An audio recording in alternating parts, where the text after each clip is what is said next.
Hello and welcome to the English live stream. We're here to help you speak properly Because Craig can't. because I can't. It's been a long day, Lynn. It's been a very long day.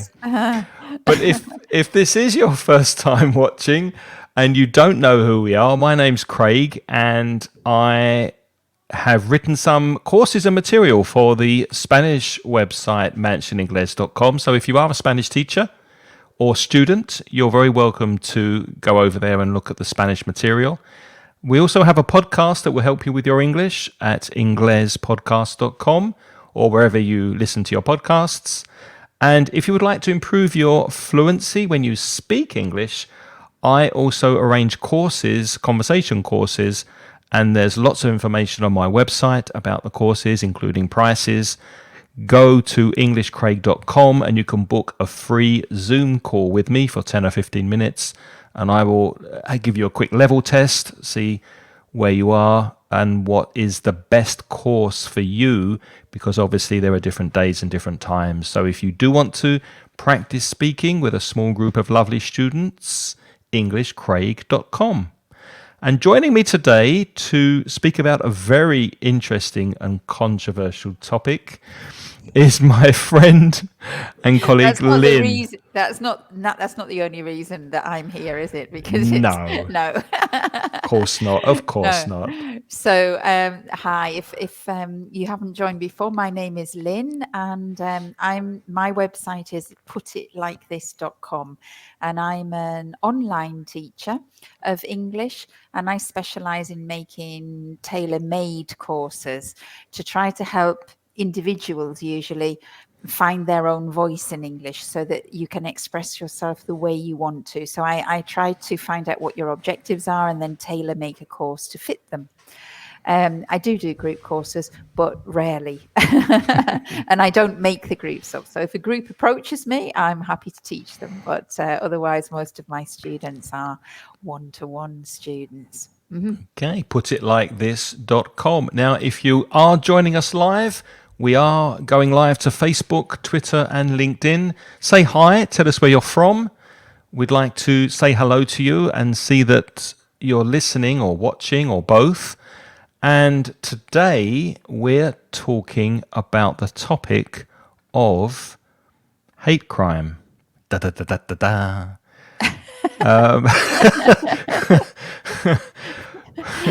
I hate this topic. No. Well, we haven't spoken about it before, and we've been doing this live stream for quite a while now, and we've covered many areas of vocabulary, and we've spoken about many different topics. And hate crime is very much in the news at the moment. Why, I hear you ask? Well, there's been a law passed in Scotland called an Act of Parliament. The word act can be used as a synonym of a law that's been approved and been passed. Mm-hmm. And like a piece of legislation, isn't it? Piece of law, a piece of legislation that has come into force last week. Now, we're going to use some vocabulary to give you some information about this new law, this new act, and then we're going to ask you what you think of it. So let's look at the vocabulary first, explain what this is, and then we'd like to get your opinion on it, and also we'll tell you ours.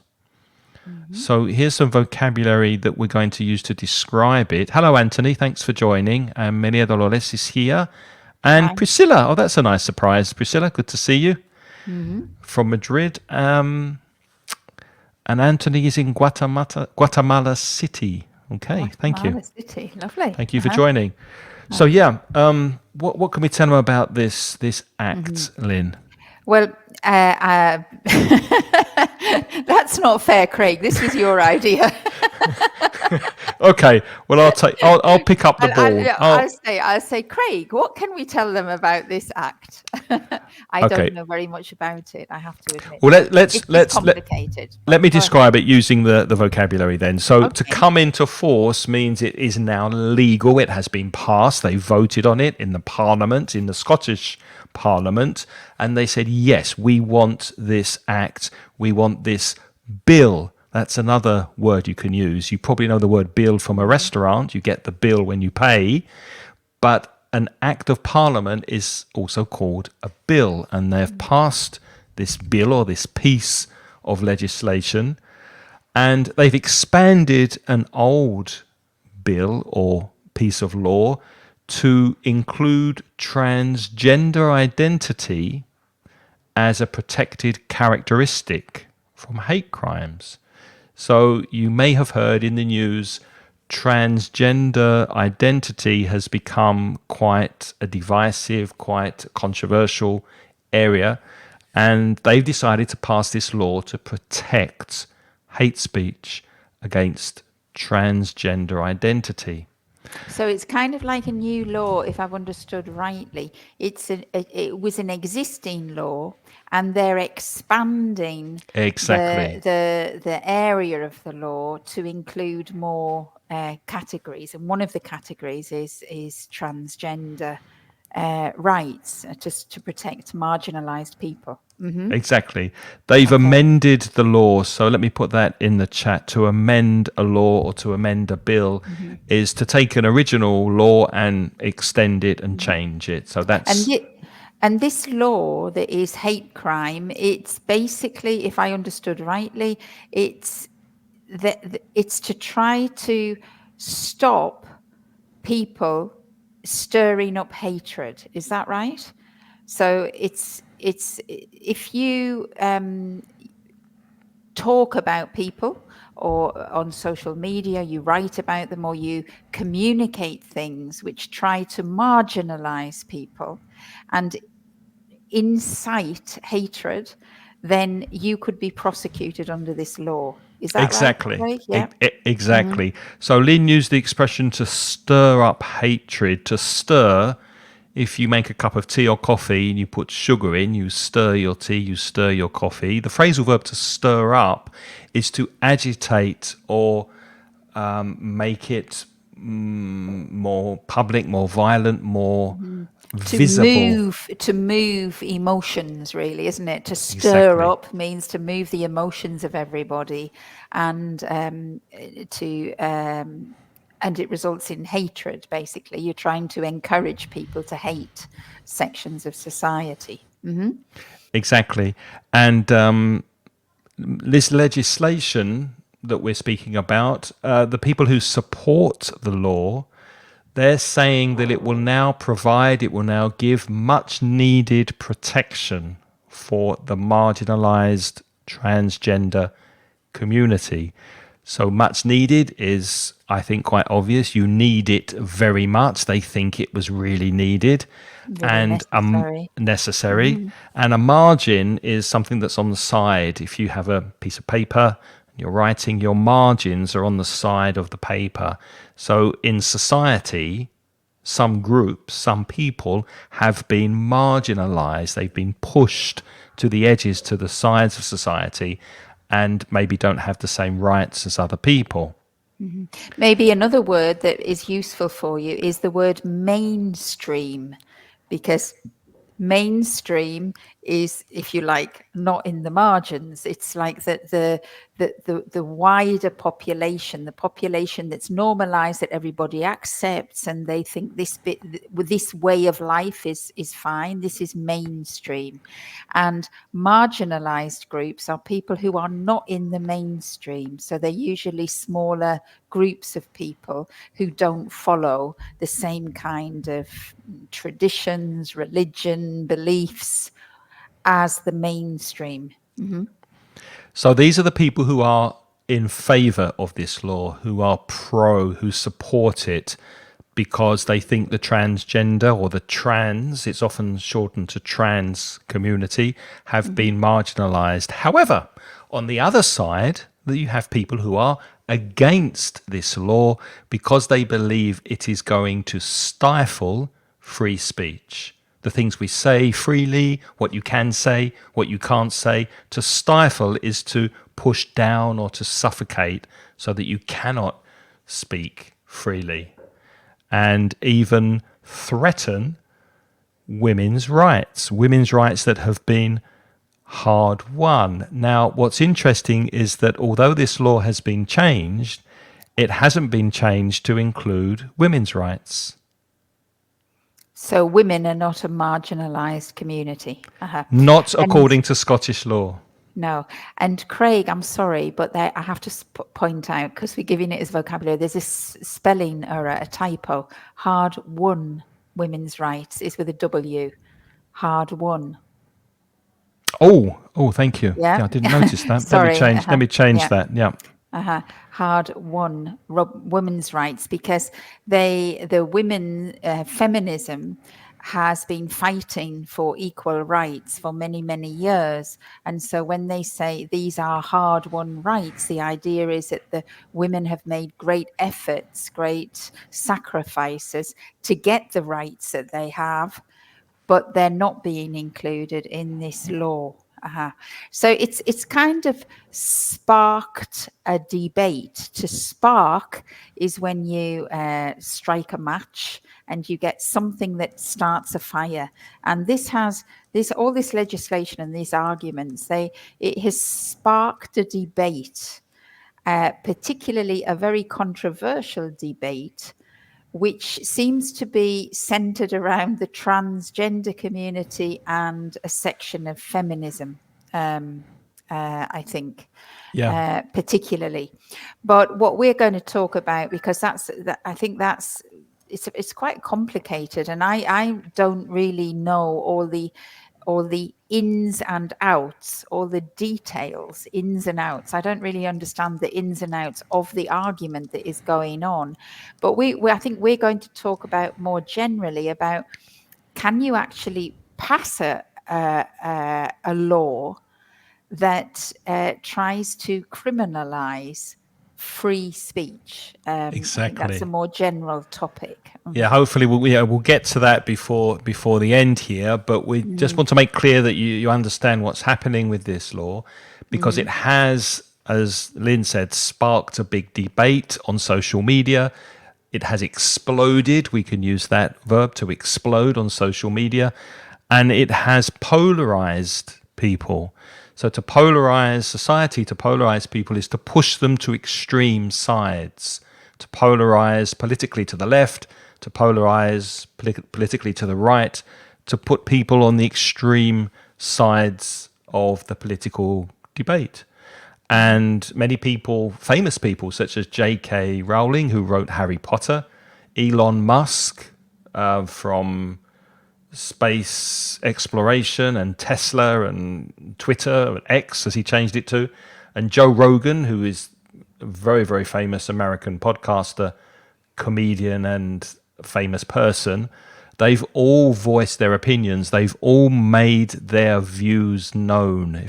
If you make your views known, you put it out there, you tell everybody, you make it clear what you think and what you believe, they have voiced their concerns and they have expressed their opinions.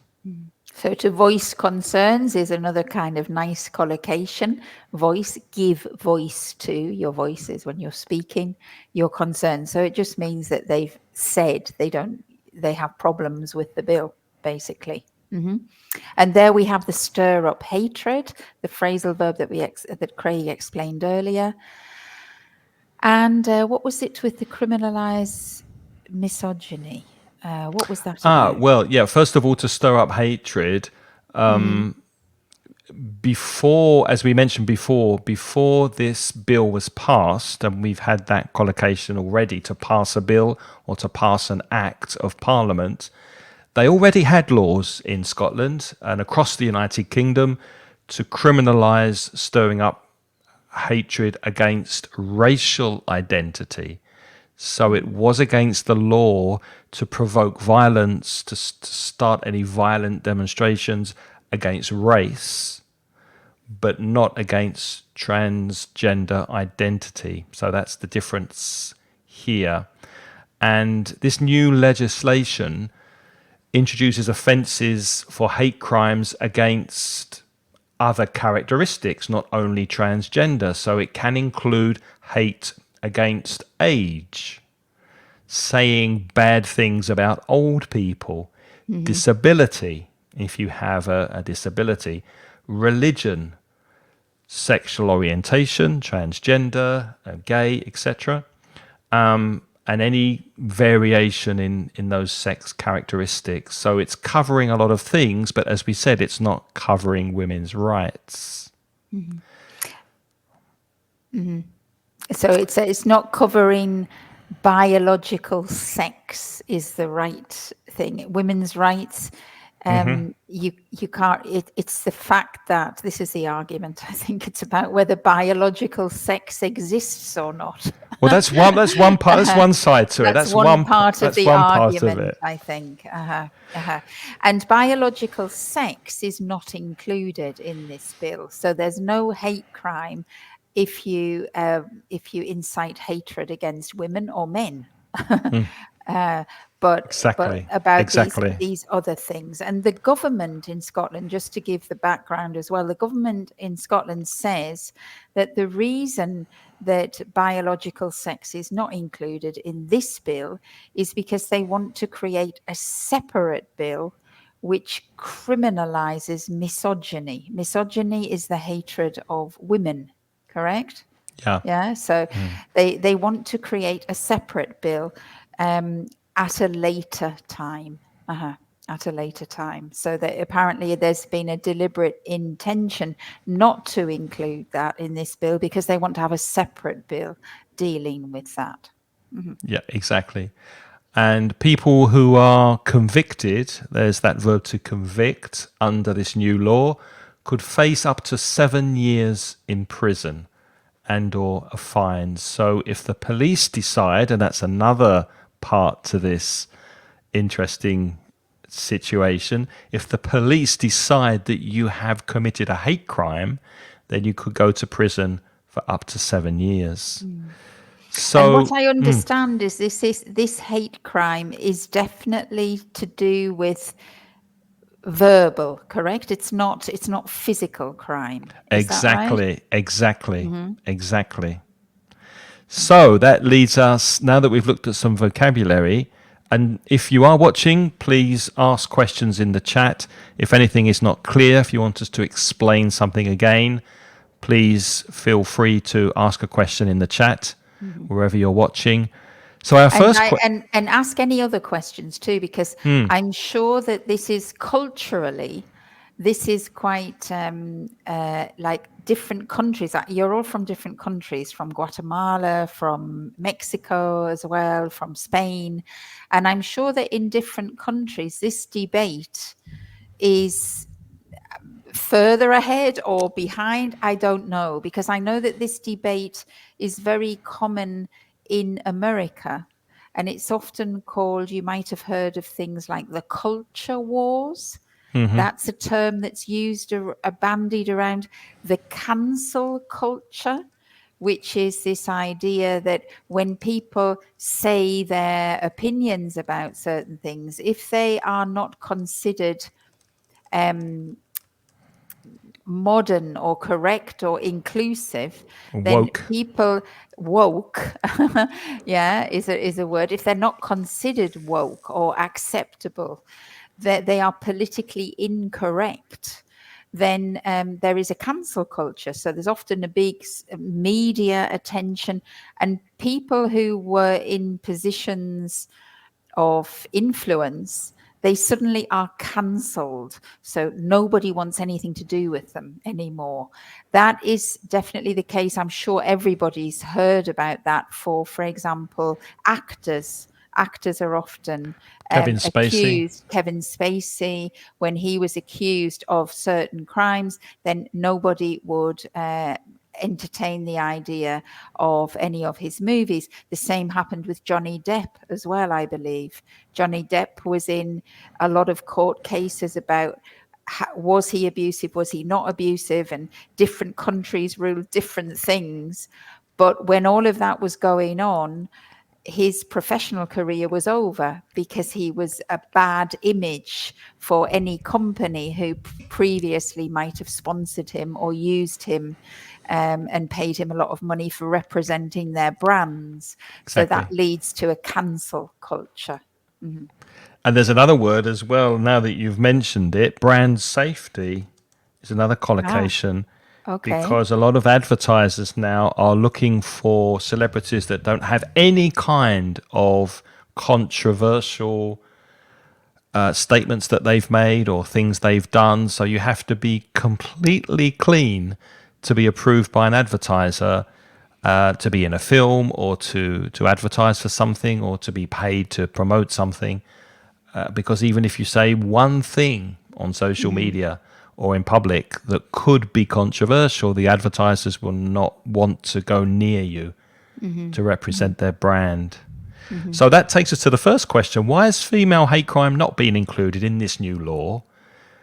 I mean, it's very strange. They say they're going to create a new law later, but why would they not put misogynists or misogyny and hatred against women in the same law as hatred against transgender people or gay people or old people or whoever? I just don't understand.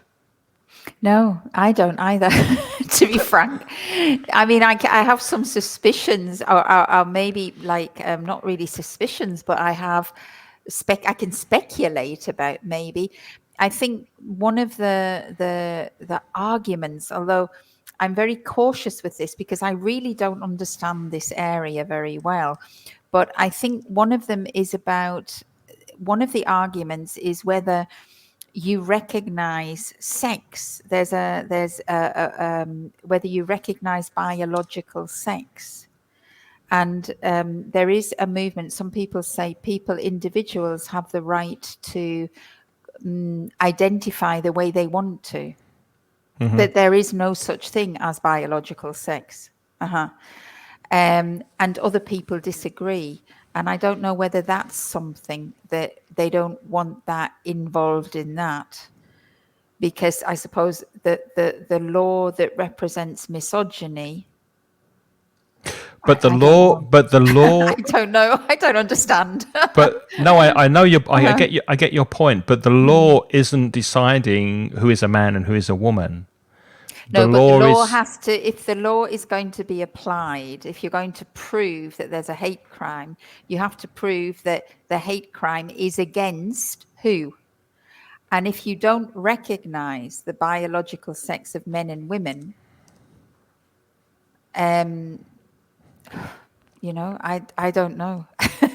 But I mean, I think a lot of transgender people, if I would assume some of the transgender community identify themselves as women or men. Like that they don't. I don't know whether the transgender community only identifies as transgender or whether they want the right to identify themselves as men or women, whichever that's what. Yeah, that's what I assumed. I mean, anybody can say who or what they are. That's. Yeah, you can say I'm a man, I'm a woman, I'm a cat, I'm a tree. But the law is saying that if you stir up hatred against somebody who says they are this, then that is when you can go to prison for 7 years. Okay. But that really quite nicely, thank you, Lynn, takes us to the next question. What type of behavior? Now, it's the police who have to enforce this law. To enforce a law means to actually arrest people or charge people with an offence if they commit this crime.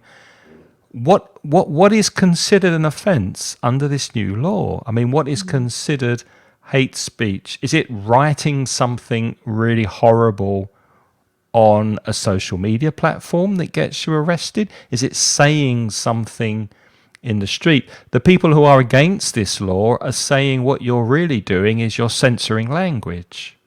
You're saying to people, you can say this, but you cannot say this, against transgender, against people who are old, people who are religious, etc. So I think I can remember that a few years ago, maybe you can help me out with this, Craig, if you can remember, but when there was the terrorist attacks in London, I think that's probably was that 2012 or earlier? I can't remember. There were some very serious terrorist attacks in London, and Britain was under high alert for terrorist attacks. And I seem to remember that there was some legislation put in at that time. New legislation was introduced because there was a very controversial religious leader in London who was preaching to groups of people about Islam and quite hateful things, like saying that they had to commit acts of violence in order for Islam to succeed. And I think I think the first legislation was an attempt to try to stop that kind of public practice. Does that ring a bell for you? No, I don't remember that particular case. There was a actually. very controversial religious leader. I have no idea what his name was, and of course, what happened? It's What not happened about. to him? It was a specific. Well, I think he got put in prison. Actually, I think he did become. He was put in prison, and I think, like for example, he wasn't allowed to preach in the open air to all of these people in public spheres. So maybe that was covered under the thing I mentioned earlier in the United Kingdom that criminalises stirring up hatred against racial identity. So maybe that Something was like the that, law maybe. that they convicted him on. I don't know, but I think that was the root of it. It was the beginning of all of these terrorist attacks. But the thing is, this is fundamentally against, I think, a traditional British value, because if any of you have ever visited London, in Hyde Park, there is an area which is called Speaker's Corner. And in Hyde Park, I think it's always on a Sunday, isn't it? Or is it any day? Yep, Sunday morning. It's Sunday morning. And this is a very, very old tradition. I have no idea how old, but no doubt Craig will look it up for me when he can. I think it's over 100 years old. And traditionally, anybody could go to Speaker's Corner, and they traditionally would stand on a soapbox. And the soapbox was like a wooden box where they used to sell soap from. That's why I think this tradition is very old, because of course nobody has soap boxes now. But they would stand on this wooden crate, and then they would just freely talk about their beliefs. And often it was political beliefs or religious beliefs or anything. And anybody could stand and listen to them, and the police would always allow them to say what they wanted. And I visited Speaker's Corner. Every time I visited London, it's very entertaining. Yeah. And you go there and you hear sometimes quite interesting people. Often you hear very wacky people with very odd ideas, wacky. I mean, not mainstream ideas, very unusual, original, and sometimes crazy ideas from my perspective. But they have the ability to stand there freely and talk, and often people in the crowd can debate with them, or they can argue with them, or they can heckle them, they can boo them and say, no, it's terrible. So you often witness on Speaker's Corner, you can often witness verbal arguments between people. Hi, Paloma. Paloma's joined us, Uh, and Andy as well. Hello. Great. Hi. Thanks for joining. 1855, Speaker's Corner There you started. go. You see, Craig is an oracle, you see. Google's the oracle. I just put in the search. Oh, I didn't see you moving your hands. I thought you have an implanted chip and you're really artificial intelligence in your brain. But he looked up 1855. So it's a very, very, I mean, that's 150 years, isn't it? More. Yeah, Uh-huh. yeah, Yeah. yeah. So And that's a tradition. let me put in the chat here exactly what a part of the law says. Okay. So, okay, it is an offence. Here it is. It is an offence to behave in a manner or a way or communicate material, so it could be written material, that Hmm. a reasonable person would consider to be threatening or abusive with the intention of stirring up hatred. So that's a quotation from the new law. One Hmm. thing that stands out here is abusive. Now, what one person considers abusive, another person might not. So, is it the individual policeman who has to make the decision of what is abusive and what is not abusive? Hmm. And I think that's where the controversy with this law comes from, because I've also heard the police are not happy about this law either, because I think the police have said that it's a very difficult law for them to commit resources to. So if the police are trying to find um, evidence of crimes, it's probably like a murder or a robbery is physically obvious, isn't it? You know, if there's a robbery that's been committed, if there's a murder that's been committed, it's pretty clear that something has happened that constitutes a crime. But when it comes to interpreting language, that's a very, very difficult thing to do. And those words, a reasonable person. I Oh, mean, exactly. Now let what me is a reasonable person? let me stop you there for a second because I mean you might be watching thinking, come on, this is a language live stream. What are you doing talking about this Scottish law? We don't live in Scotland. It's really boring, Craig. It's really boring, Lynn. Stop it. Okay, this is where we really get apart from the vocabulary that we've been focusing on, which I think is useful vocabulary. This is the question here because we're speaking about language. We do this every 2 weeks. Should language be censored by law? Which really, if you look at this bill, if you look at this act, it is attempting to censor language, isn't it? Mhm, It's telling you what you can say according to the police and what you mhm, can't. mhm. And I was talking about this earlier with one of my daughters, and one thing that we thought about was that first of all, I think where has the need for this law come from?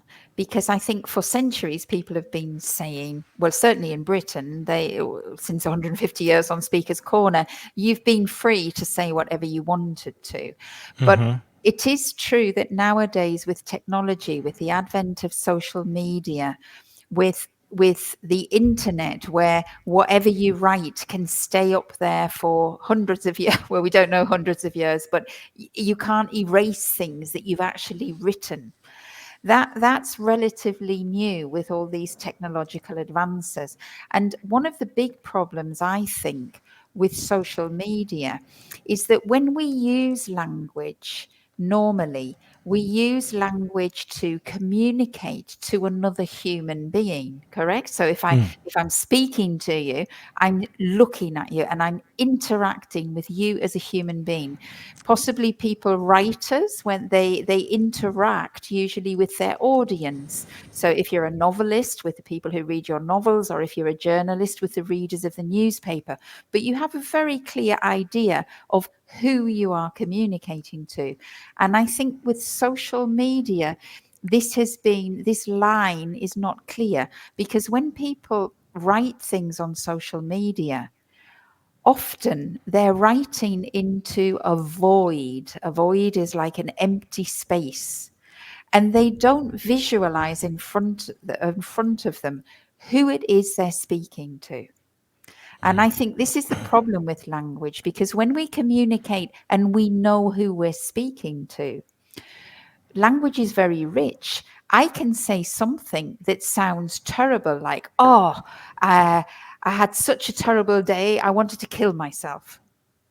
Now, you, because you know me and you hear the tone of the voice that I'm speaking with, you know that I'm not being serious. Correct? So when I'm saying, because I'm not being serious, I've had a wonderful day. Okay. And I certainly, even if I had a bad day, I don't think I'd want to kill myself. So it's a figure of speech, we say. It's a figure of speech. We know we don't take it literally. But that's easy when you're communicating face to face and you know who your audience is. I might not say that. I might not say, I've had a terrible day, I'm going to kill myself. If, for example, I'm talking to somebody who I know has had a recent family member who's committed suicide, I would never say that because it would be extremely offensive and upsetting to them. So context is really important. Context is important, and knowing who you're speaking to is important. And I think that's the problem with social media, because in the social media world, on Twitter, people say things and they say things out into a void, and they have no respect sometimes for individual people and how maybe what they say could be offensive to some people. They're ignorant of that.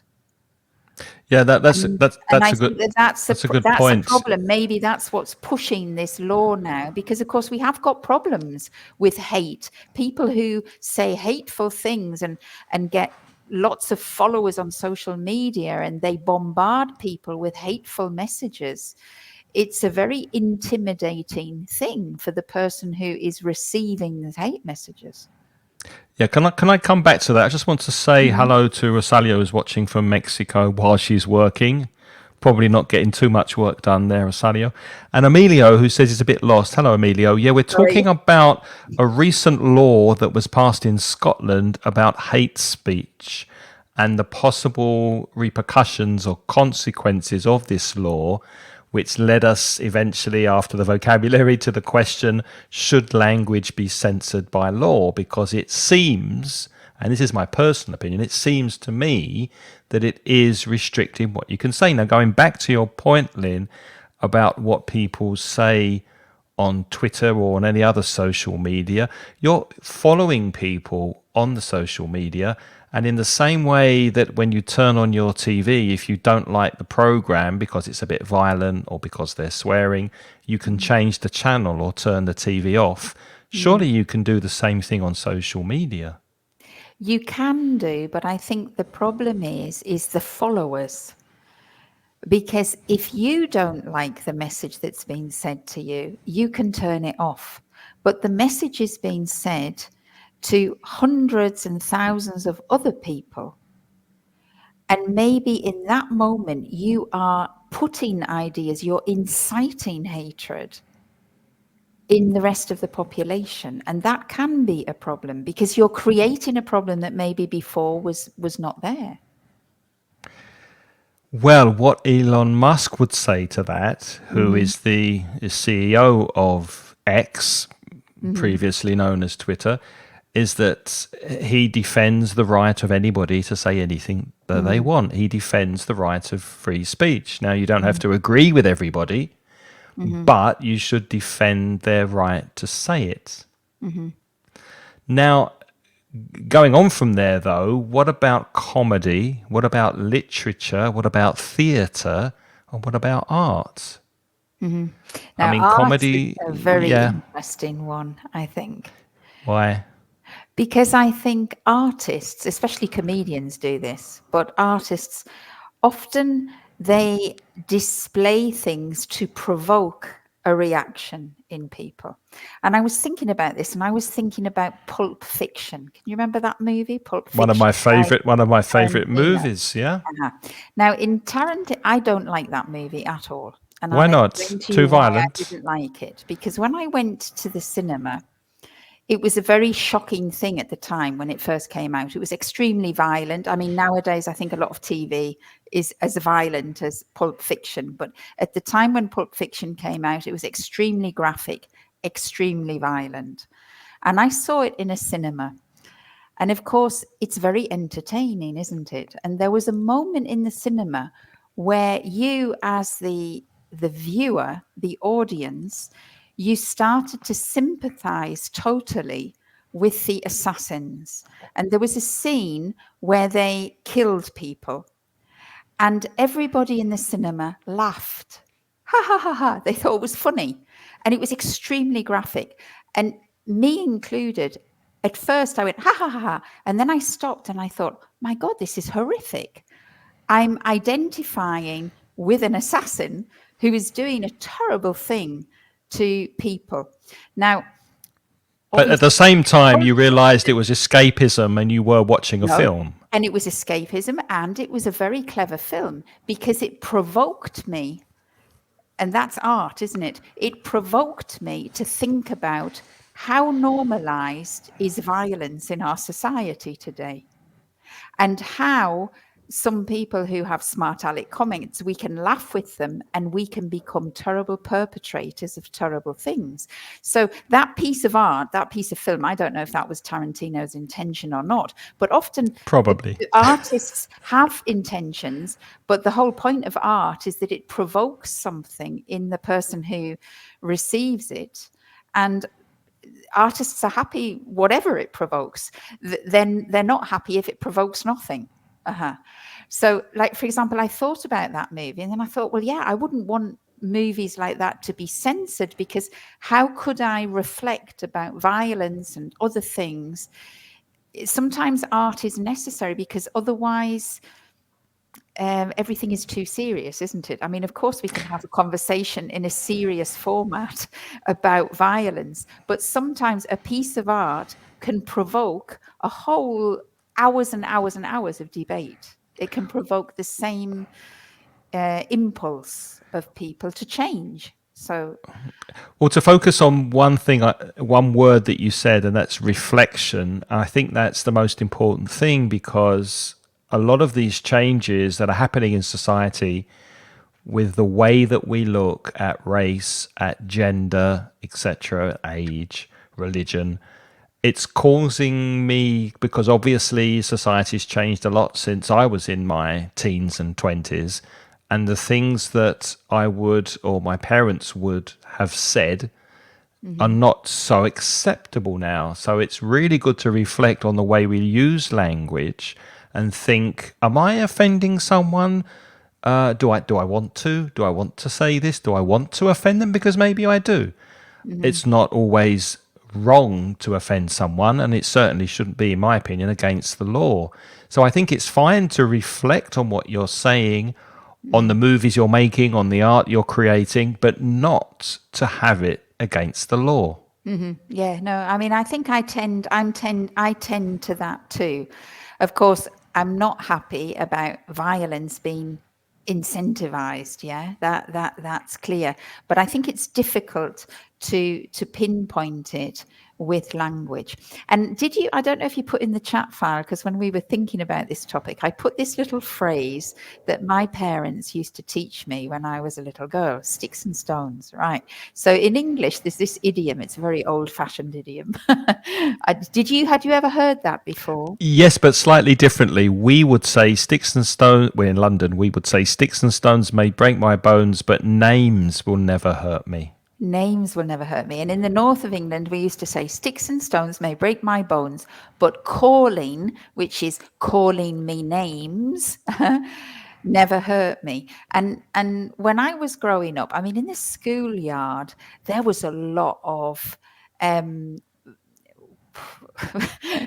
marginalization. In the schoolyard, it was common when I was growing up. In the class, people would go, oh, look at her, well, I can't actually say the words that used to be said when we were younger, because now they're extremely offensive. But we were kids, we didn't even understand what the words were. It was just kind of a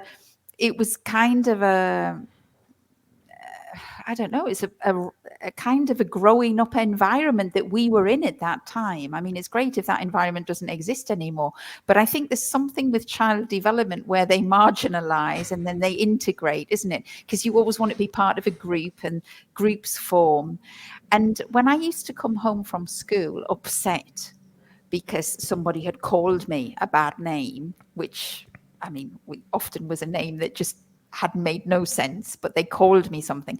My parents used to teach me that, and it was a very old refrain. And it means that sticks and stones, so physical violence, might break your bones. But verbal violence, you just have to shrug it off and move on. Now, they always used to say that to me, and of course, that was a lesson that you kind of learned. That you learned that you just have to ignore it and move on with dignity. However, when I was explaining that today to a younger person who has very interesting views, she said, "Yeah, well, that's okay, but the base apparently now, when psychologists and sociologists work out where, for example, violence, sexual violence comes from, they have a picture of an iceberg. At the top of the iceberg is the actual physical violence, yeah, and it could be murder. But at the bottom of this iceberg picture, you have at the bottom calling, name calling, marginalization, group separation. And so there's apparently some kind of I don't know if it's psychological or sociological model that has been investigated. And they say that really calling is the first step to Well, actual surely violence. surely the first step is thinking before Well, calling. probably thinking too. So And is if you that think about, is that the next social restriction, that we're not even allowed to think well, I don't know, but I things? mean, history tells us things, doesn't it? Also, Craig, because I mean, like for example, if you think of Nazi Germany, yeah, where that was a clear example where, first of all, Jews were identified as being Jewish, so their religion was held out separately. Then they were physically identified by having to put stars on themselves. Yeah, they certainly had name calling, and then eventually it just escalated. Then they lost rights, legal rights, and then eventually, of course, we know what happened at the extreme point of all of that. So I, I think there are many examples in history where you can see that the I'm basic pleased you start like that. brought that up, Lynn, because Mhm. how would you define a religious hate crime? Well, probably that. Exactly that. A religious hate crime is when you marginalize a section of society because of their beliefs. And then but you mean like hate crime in terms of the new law? Uh-huh. Yeah, yeah. I mean, if we're not talking about putting symbols or stars on people and putting them in Mm, ghettos. We're talking about words we use, because mhm, again, let's bring it back to language. I've been a victim of hate crime, mhm, and it's not very nice. At school, I was mhm, called names because of my religion. And like you said, and I put this expression in the chat, you shrug it off, you accept it. mhm, And of course, it's another thing when it comes to violence. mhm, But, and obviously, we should educate our children not to use hate crime, but I don't think it should be criminalized. mhm, mhm. I think again, I mean, my daughter impressed upon me the idea of it's to do with the intention. Mhm. Yeah, exactly. It's the intention When you behind the speak, what words. is the intention behind the words? Is the intention to have a laugh? Is the intention to show a difference? Or is the intention really sinister, that you want the other person to suffer badly? But going back to the law, that's an Mhm. incredibly No, difficult thing to make a decision on. no. I mean, I don't think the police are best equipped to judge that. I think you should have, if they want to try to judge that, they need something like an ethical committee, and they need to have representation from all areas of society. And of course, that's in that sense, police is not the right body to judge that kind of thing, because police is predominantly white men, isn't it?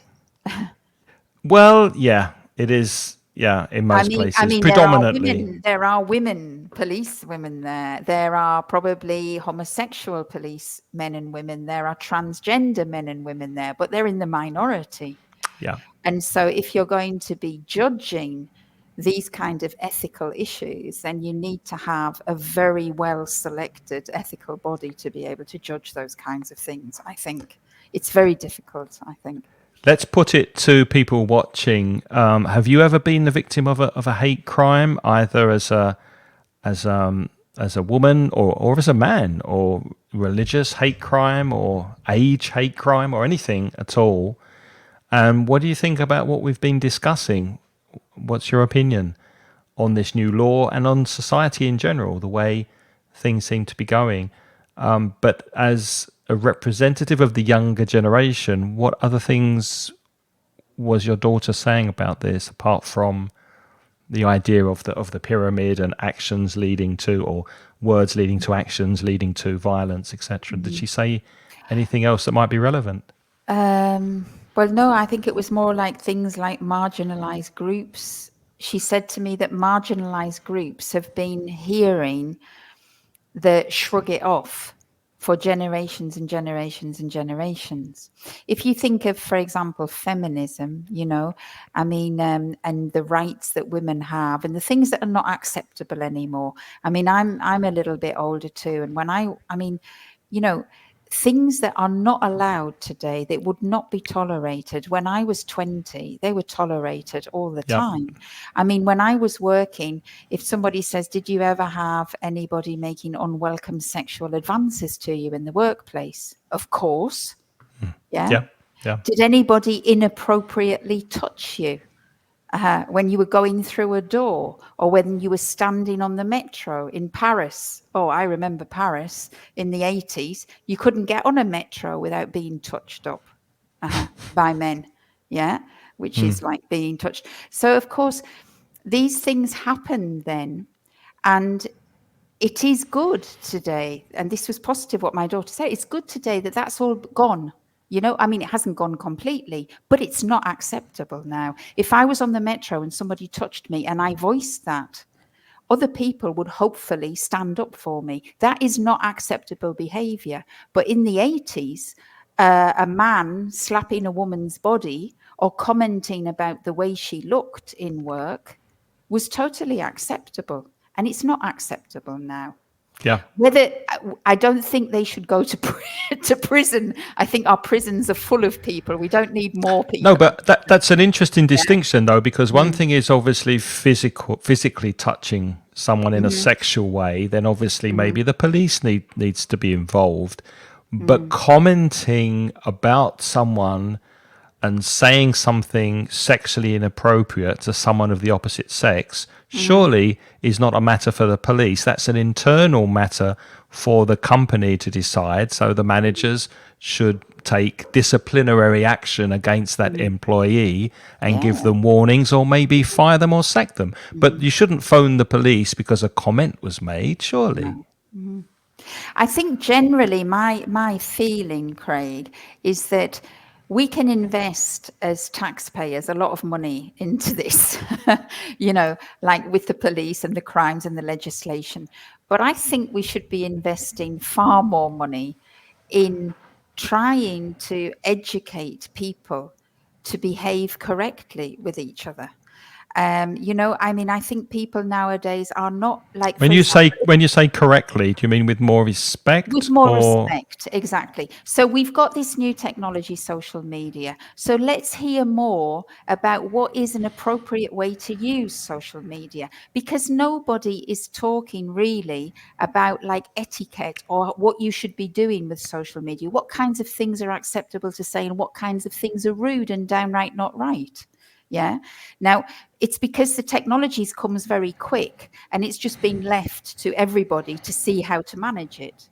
But we've had it now for a few years and we can see that it's damaging.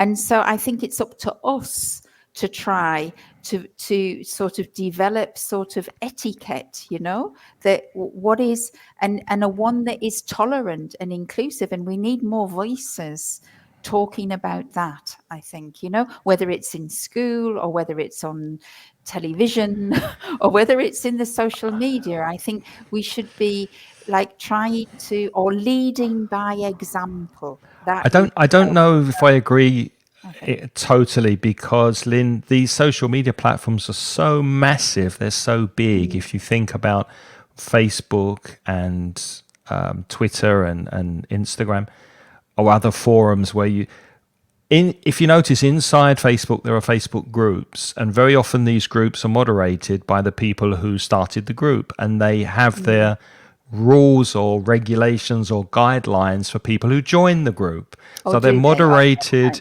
Yeah, they're moderated in their small In their individual little groups. their microcosm. But the platform as a whole is a free speech platform. So it's very difficult to start censoring language when it's a global open platform. I just want to focus on some of the comments that have been coming in. Emilio says, religious hate crime takes many different forms. Cruel and constant mockery is just one of them.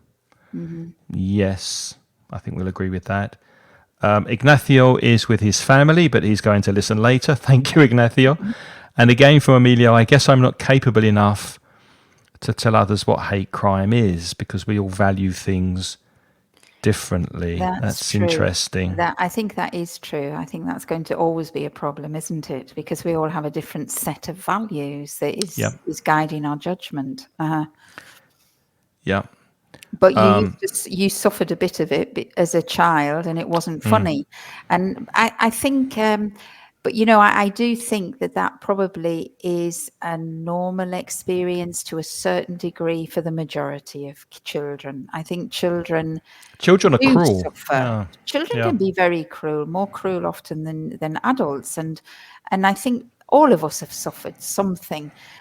What we need is a sort of like we need an environment like the way my parents used to tell me, sticks and stones may break your bones, but Corley never hurt you, to try to empower people so that they have confidence and that they don't let themselves be defined by stupid comments of other people. Yeah. Exactly. You've got to have your own, you've got to develop your own defense And mechanisms. your own sense And of look, identity. you can't wrap people in cotton wool when they're kids and expect them to go through life without ever being insulted or receiving a bad word from anybody. So maybe it's not such a bad thing that we are called names at school and verbally bullied. I don't know if that's so bad, because at least when you grow up, you've got the tools to be able to deal with other things that people say to you in life. And True. again, if you don't like a particular comedy program, or if you don't like a particular rap song because they're swearing in it, or you don't like what a particular politician is saying, then don't listen. Don't listen. You've got the freedom not to listen, but you can't. I feel strongly about this. I don't think you can tell people by law No, what they can say and what they can't say. So I mean, I think I recognize what the intention is behind the law, and I presume that the people who are pushing it are well intentioned, because I like to see the best side in everybody. I think it's well intentioned, but I also have serious doubts whether that's the right way to solve the problem, And it also occurred to me when you said as well about when we were younger and we often got bullied, and you have to learn to be a bit tougher to find your own identity, to be able to respond to to deal it. with life. The other point as well is that if we don't see dark, we don't know what light is. You need these two extremes. And I think as well that when you have suffered a little bit of sort of insults, it also makes you more aware about how careful you should be when you talk in front of other people. Exactly. It doesn't work for everybody, but I think the majority of us, when we've suffered that kind of, I'm going to say abuse with a small a, because it's not necessarily violence in that sense, but when we've suffered some of these things, we become very aware about what's important, and hopefully we also become more tolerant or less tolerant accordingly. Yeah. You know? Exactly. So, Well, unfortunately, we've run out of time. Let's go back quickly and look at some of the vocabulary we used at the beginning, just to remind you. To come into force was when a law or an act comes into force and it's approved by Parliament. It becomes legislation.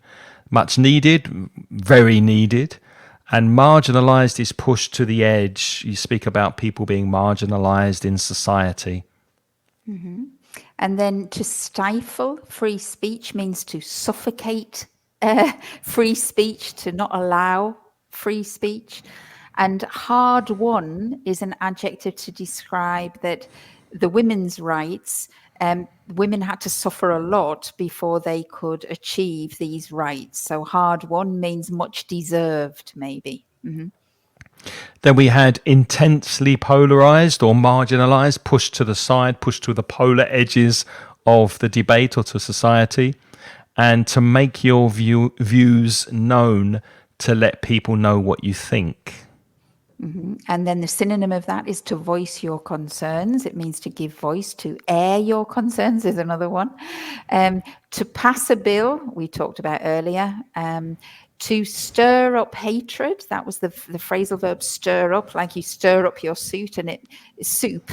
Suit. and to stir up hatred means to try to incite hatred. Incite is another word there. To criminalize is when you make something against the law. And to convict is when you take somebody when you accuse somebody of something, they go to court, they receive a judgment, and if the judgment is not in their favor, then they are convicted of a crime. And we've just learned that you can go to prison for 7 years if you say the wrong thing in Scotland now. Yes. In fact, J.K. Rowling, who we mentioned earlier, has said to the Scottish police on X or Twitter, come and arrest me. I mean, she has said quite often that she definitely biologically separates men and women with the kind of bodies and sexual organs they have. This is a man, this is a woman. And she really has stirred up hatred with the transgender community. And she said to the police, well, come and arrest me then if you think I'm breaking this law. She's very, very vocal about it. Very controversial. So it'll be interesting to see what happens there. Anyway, thank you so much for watching and for your company. We'll remind you who we are and how you can get in touch with us as soon as I can find I better start Lynne's banner. That's my banner. That's you. Putitlikethis.com. That's my website, and I specialize in making tailor-made courses. So if you have a particular objective in English that you want to achieve, I hope I can try to help you put it like this, to put it in your own words, to find your own character, your own personality in English, and to be able to achieve and say and write the kind of things that you want to.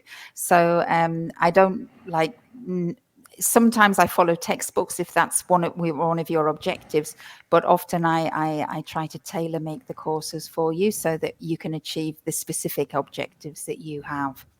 Mm-hmm. Okay, I'm just finding your, I've put my website in the chat. I'm just looking for your website to put that in the chat as well. I don't think I can. No, I've done it. It's in there now. You've done it. Oh, perfect. Yeah. Thank you. And mentioningles.com is the place to go, or the website to go, if you happen to be a Spanish speaker and you want some free exercises and courses to help you with your English. And if you prefer multitasking, you can listen to our podcast while you're walking the dog or cleaning the flat or complaining on Twitter, and go to inglespodcast.com or anywhere where you listen to podcasts. Ingles Podcast is what you need to look for our podcast. And if you want to speak with me and a small group of lovely people in a conversation course, go to englishcraig.com and book a time on my calendar on that website, and we'll have a 10-minute chat. And I'll give you all the information, answer your questions, and tell you how you can join one of the groups that will be starting in May for conversation. So there you are. All right. All right. And on that, we're not going to we're not going to end on hate. We're going to end on love, aren't we? Love. Yeah. Yeah. Have a lovely week, everybody. Have a lovely Thank you for listening. weekend. See you soon. Take care. See Bye you bye. soon.